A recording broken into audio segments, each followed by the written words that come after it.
प्यारी साध संगत जी, प्रेम और सत्कार से बोलिए धन निरंकार जी। साध संगत जी, गुरु की कृपा से जब हम सत्संग से जुड़ते हैं तो संतों की वाणी हमें हमारे असली स्वरूप का बोध कराती है। साध संगत जी, श्री कृष्ण ने गीता में कहा है कि साध संगत जी, इस निरंकार स्वरूप आत्मा को ना कोई शस्त्र काट सकता है, ना आग जला सकती है और ना पानी भिगो सकता है और ना ही हवा सुखा सकती है। तो फिर एक प्रश्न जो हर संत के मन में कभी न कभी उठता ही है, वह यह है कि अगर वह अविनाशी आत्मा है, तो फिर हमें इतना दुख, इतनी पीड़ा, इतना दर्द क्यों महसूस होता है? यह निरंकार हमें दुख क्यों देता है? साध संगत जी, एक संत ने यही प्रश्न किया कि निरंकार ने सृष्टि की रचना कर दी, पर दुख की रचना क्यों की? तो महापुरुषों ने समझाया कि सत्य तो यह है कि निरंकार ने सृष्टि की रचना की। निरंकार ही सृष्टि बने हैं। यह पूरा संसार, यह पहाड़, यह नदियाँ, यह जीव जंतु, यह आप और हम सब उसी एक निरंकार के फैलाव हैं। साध संगत जी, वेद कहते हैं संतों, मैं एक हूँ बहुत हो जाऊं, और वही एक इस अनेक रूप में प्रकट हो गया है। अब सोचिए साध संगत जी, जो निरंकार खुद आनंद का सागर है, सुख स्वरूप है, उससे दुख कैसे पैदा हो सकता है? सत्य तो यह है कि निरंकार ने दुख की रचना की ही नहीं, निरंकार ने तो केवल सुख की रचना की है। आप और हम सब उसी निरंकार के अंश हैं। गुरुवाणी कहती है साध संगत जी, ईश्वर अंश जीव अविनाशी, चेतन अमर सहज सुख राशि। साध संगत जी, आपका और मेरा असली स्वरूप सुख की राशि है, आनंद का खजाना है। हमारे स्वरूप में जो किसी चीज का अभाव नहीं है, तो फिर यह चिंता, यह शोक, यह अधूरी इच्छा हमें हर पल जला क्यों रही है? इसका एक ही कारण है साध संगत जी, दुख हमें इसलिए मिल रहा है क्योंकि हम भूल गए हैं कि हम कौन हैं। हमने इस मिट्टी के शरीर को मैं मान लिया है, और यह शरीर, यह तो इच्छाओं का, कामनाओं का पुतला ही है न। यह तो कभी पूर्ण हो ही नहीं सकता। इसकी एक इच्छा पूरी करो तो 10 नई खड़ी हो जाती है। जब हम इस शरीर को मैं मानकर मनमानी करते हैं, इंद्रियों के भोगों में भटकते हैं, तो साध संगत जी, दुख तो मिलेगा ही मिलेगा। यह अध्यात्म का मार्ग है, यह सत्संग, यह गुरु की शरण इसी भूल को मिटाने के लिए है। जिस दिन साध संगत हम अपने इस आत्म स्वरूप को जान जाएंगे, उस दिन निरंकार को जाना नहीं पड़ेगा, क्योंकि आप और यह दो नहीं है, एक ही है। जैसे एक नदी गंगा जल भी है, गंगा जल होती है, और एक बोतल गंगा जल भी गंगा जल है। उस पूर्ण परमात्मा का अंश भी पूर्ण ही होता है साध संगत जी। तो पहली बात तो यह स्पष्ट हो गई कि आज निरंकार दुख नहीं देते हैं। दुख हमारे अपने अज्ञान, हमारी भूल का परिणाम है।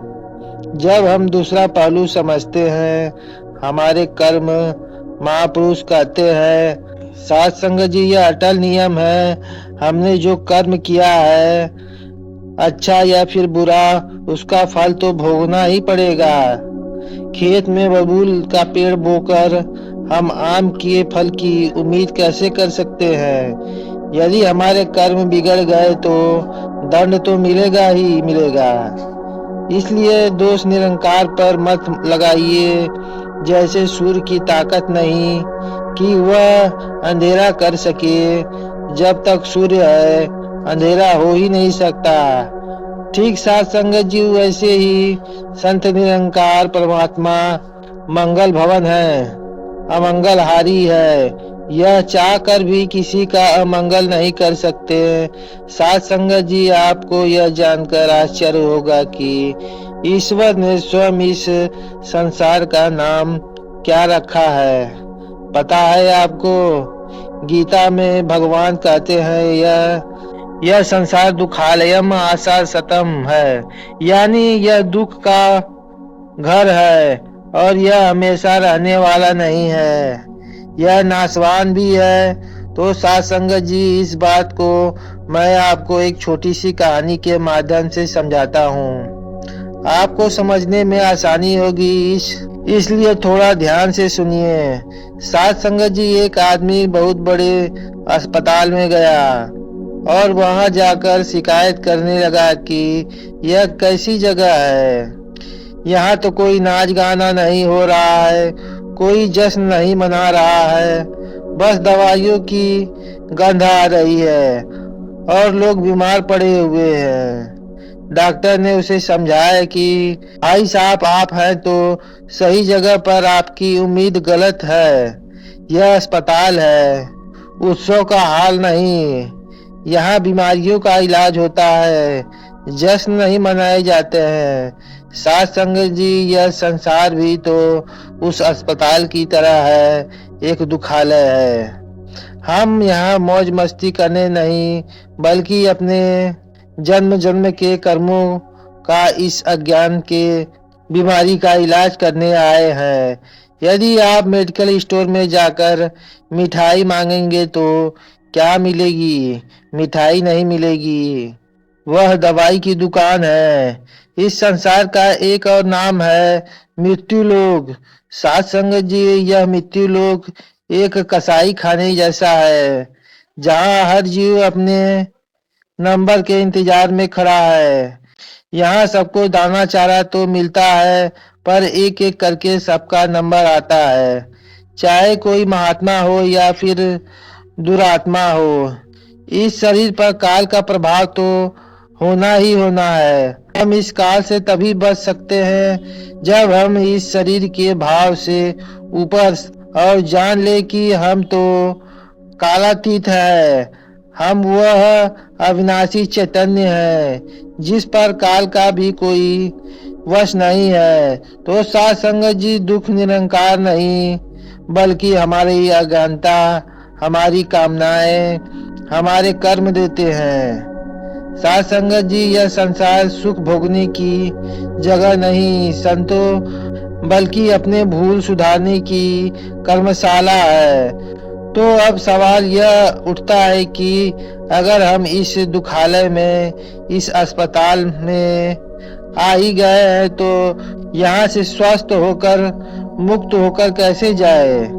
क्या रो रो कर जीवन बिताना ही नियति है? नहीं साध संगत जी, बिल्कुल नहीं। अस्पताल में बीमारी ठीक होती है वैसे ही, यानी डॉक्टर से और दवाइयों से। इस भावसागर के सबसे बड़े वैद्य वक्त से पूर्ण सद्गुरु होते हैं। पूर्ण सद्गुरु के बिना गुरु के इस रोग की पहचान नहीं हो सकती। और साध संगत जी, कबीरदास जी ने कितनी सुंदर चेतावनी भी दी है कि इस बारे में, कभी गुरु जो दुष्ट ताको हो सहाय। साध संगत जी, इसका अर्थ बहुत गहरा है। अगर हमने इस निरंकार को जाना नहीं, हमने स्वरूप को पहचाना नहीं, तो हम संसार के दुखों के उलझ कर रह जाएंगे। सतगुरु हमें वह ज्ञान का अंजन देते हैं जिससे हमारी दृष्टि बदल जाती है। साध संगत जी, ध्यान दीजिए, सद्गुरु हमारे जीवन से दुख नहीं मिटाते, वह हमारे दुखी होने के स्वभाव को मिटा देते हैं। परिस्थितियां वही रहती है, पर मन की स्थितियां बदल जाती है। जैसे कमल का फूल कीचड़ में रहकर भी कीचड़ से अछूता रहता है, ज्ञानी संत संसार में रहकर भी संसार के मोह माया से अछूता रहता है। गीता में इसे ही स्थित प्रज्ञा कहा गया है। दुख आने पर जिसका मन विचलित न हो, और सुख आने पर जो उसमें खो ना जाए।